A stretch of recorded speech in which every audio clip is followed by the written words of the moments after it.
नमस्कार मित्रांनो, Shri Swami Samarth. Only for स्वामी भक्त या यूट्यूब चॅनलला आपले स्वागत आहे. तर आज आपण बघूया श्री शिवलीलामृत कथासार यातला पहिला अध्याय. चला तर मग व्हिडिओला सुरुवात करूया.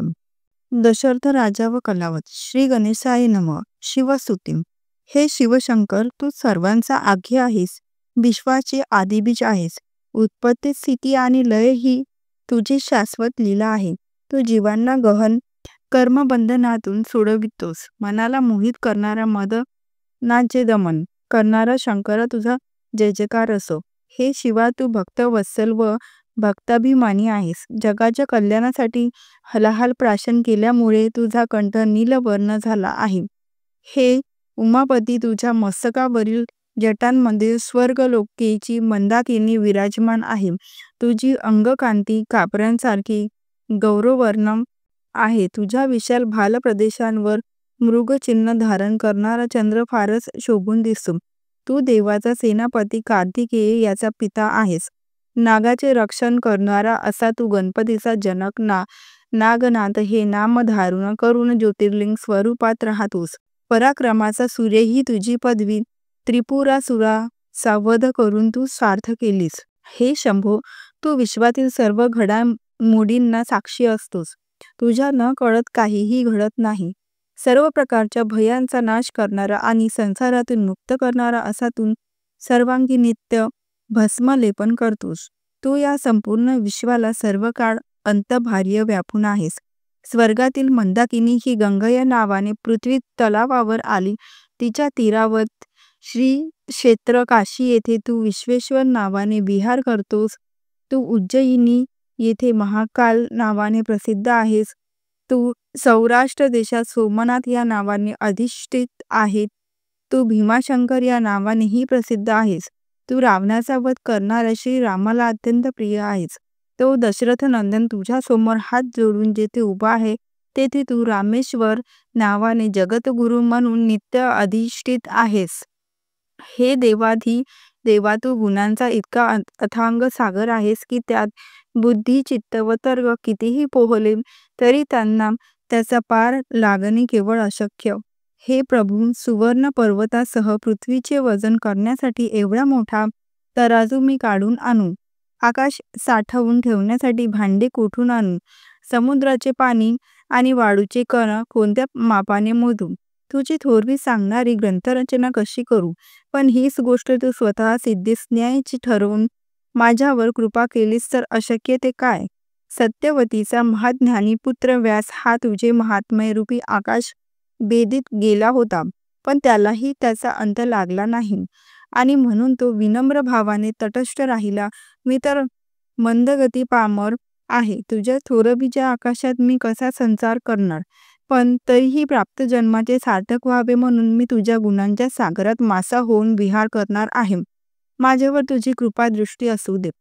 श्रीधर कवींनी केलेली स्तुती व ग्रंथ निर्मिती विषयक त्यांचे मनोगत ऐकून श्री शंकर अतिशय संतुष्ट झाला आणि भगवान शंकराने त्याला शिवलीलामृत लिहिण्याचे आशीर्वाद दिला. व्यासांनी जे स्कंद पुराणातील ब्रह्मोत्तर खंडात शिवलीलांचे वर्णन केले आहे तोच हा पवित्र शिवलीलामृत ग्रंथ होय. प्राचीन काळी नैमिषारण्यात सर्व ऋषीगण जमले असता शौनकादी ऋषींनी महामुनी सूत यांना शिवचरित्र सांगण्याची विनंती केली.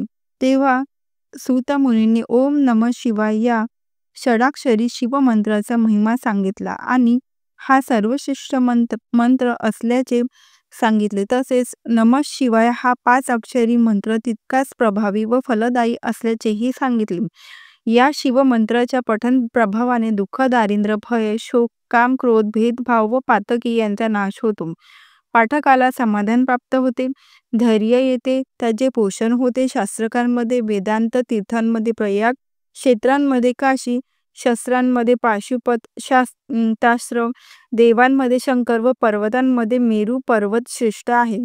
तसा मंत्रांमध्ये शिव पंचाक्षरी मंत्र श्रेष्ठ आहे. दिवसा रात्री जागेपणी, स्वप्नांमध्ये, निद्रा होत असताना, जाता येता, बोलता, कार्य करताना या मंत्राचा कोणीही कुठेही कधीही जप करावा. या शिवमंत्ररूपी सिंहांची गर्जना कानी पडतात दोषरूपी हत्ती जागीच प्राण सोडतात. अहो, प्रेमाने नुसते शिवशिव म्हटले तरी शंकर समोर उभा राहतो. जे या शिवमंत्राचा अखंड जप करतात त्यांच्यावर त्रिनेत्र शंकर स्वतःच्या शरीराची सावली धरतो. त्याचे अहोरात्र रक्षण करतो. या मंत्रांचा उपासकांना शंकर मी तुमचा ऋणी आहे असे म्हणतो, पण हा मंत्र गुरुमुखातून घेतला तरच प्रभावी ठरतो, म्हणून तो ब्राह्मण गुरुकडून विधियुक्त घ्यावा. शिवमंत्राच्या पूरक शरणाने सर्व पापे नष्ट होतात. या मंत्रांच्या प्रभावाची कथा सूत मुनींनी सांगितली. फार पूर्वी मथुरा नगरीत परमपवित्र यादव वंशातील दाशार्य नावाचा राजा राज्य करीत होता. तो उदार, सुलक्षणी व अतिशय पराक्रमी होता. काशीच्या राजांची रूपवती कन्या ही त्याची पत्नी कलावती. ती अतिशय सौंदर्यवती होती. एके दिवशी राजाचे मन सारखे कलावतीकडे धावत होते. तिच्याशी सहवास करण्यासाठी तो आतुर झाला होता. त्याने कलावतीस शयन मंदिरात बोलवणे पाठवले व ती आली नाही. शेवटी तो स्वतःच उठून कलावतीच्या महालात गेला व तिला रतिक्रीडेची विनंती करू लागला, पण तिने नम्रपणे नकार देऊन आपण व्रतस्थ असल्याचे सांगितले. तसेच तिने राजाला स्त्री जर रोगिष्ट, गर्भवती, ऋतुमती, उपाशी, व्रतस्थ, वृद्ध किंवा अशक्त असेल तर तिला भोगू नये असेही सांगितले. उत्तम काळी उत्तम भोजन करून प्रसन्न मनाने समागम करावा. एकमेकांवर प्रेम वर्षाव करतच सहवासांचा आनंद घ्यावा असे ती म्हणाले. पण राजाने तिच्या बोलण्याकडे दुर्लक्ष करून तिला बाहुपाशात घेतले. त्या क्षणी त्याचे अंग पोळून निघाले.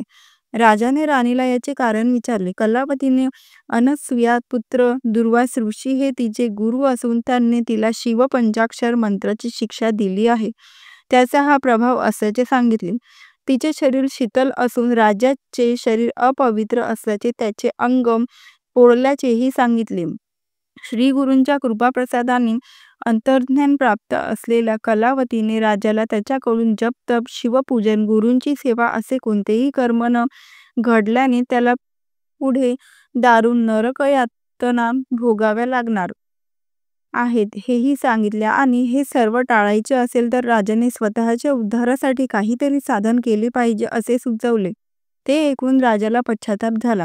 राजाने कलावती राणीला शिवपंचाक्षर मंत्राची दीक्षा देण्याची विनंती केली, पण कलावतीने त्याला दीक्षा देण्याची तिला अधिकार नसल्याचे सांगून यदुकुळाचे मुख्य गुरु गर्गमुनी यांना शरण जाऊन या मंत्राची दीक्षा घेण्याविषयी सुचविले.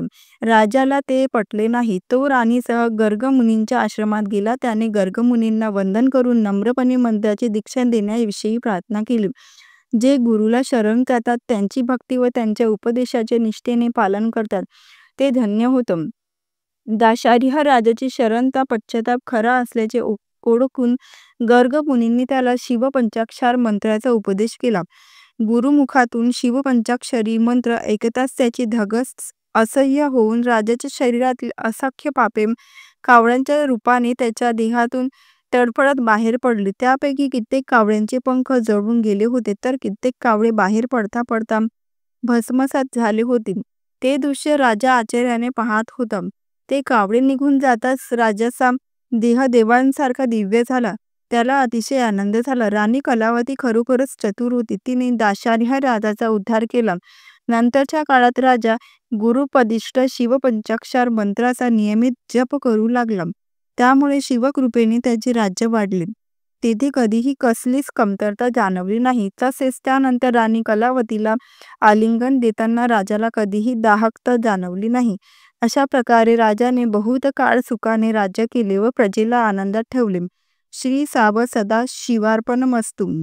ह्या अध्यायाच्या पठनाने व श्रवणाने पूर्व पापांचा नाश होईल व पुण्यकृत्ये घडून लागतील. तर असा शिवलीलामृत याचा पहिला अध्याय आहे. व्हिडिओ आवडला असल्यास व्हिडिओला लाईक, शेअर आणि सबस्क्राईब करा. धन्यवाद. श्री स्वामी समर्थ. जय जय स्वामी समर्थ.